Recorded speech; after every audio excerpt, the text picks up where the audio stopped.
Hi, I'm Kathy Haberly with Power Force Coaching Group. And I'm Steve Nowotniak. I'm an occupational therapist and I live with a bipolar condition. Steve, bipolar. I think a lot of people are talking about mood disorders these days that we weren't aware of 10 years ago or more. Why do you, in your opinion, do you think there's so much more knowledge and awareness of the conditions? I think there's a few pieces to that. And again, we're talking about a disorder, so it can have multiple contributing factors to it. And it's not necessarily one specific thing. I think one thing is that we have a greater awareness that kind of a condition exists. Before, people were just kind of hidden, or if they went to an asylum, they were locked away, and then they were living in a different world. They lost their voice. They lost their voice, so they weren't around as much, or just hidden. There's another part of it, though.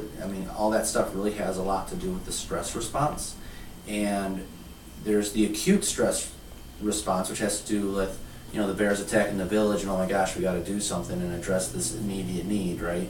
And you get everyone safe and you take care of it. Well, then that danger and stress or situation is gone. Then you go back to kind of figuring out and healing, and that stress piece goes away.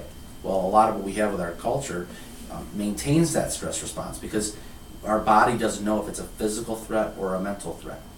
And when that stress response stays on over a prolonged period of time, it's a chronic stress, and that changes the physiology within the body, and that can have a negative effect.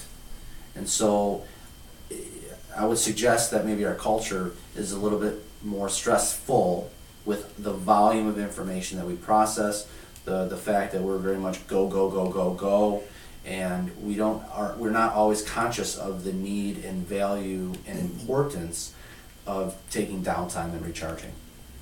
And so what I would contribute is that probably that can be a contributing factor as well. So in your opinion, has there actually been more cases just appearing rather than it's just being talked about more? I don't know that I have an answer for that. Like I can't, Right. I don't know that I can say that kind of piece of it's more because of this. Okay. But I would tend to say that these are the contributing factors for it. Number one is we're not locked up Right. and then hidden from society, or we're not grinning and bearing it as much and just being quiet about it. We're actually asking for help, and so it becomes more aware. We have advertisements now really reaching out there saying, are you feeling this way? If you're feeling this way, here's a drug that can help.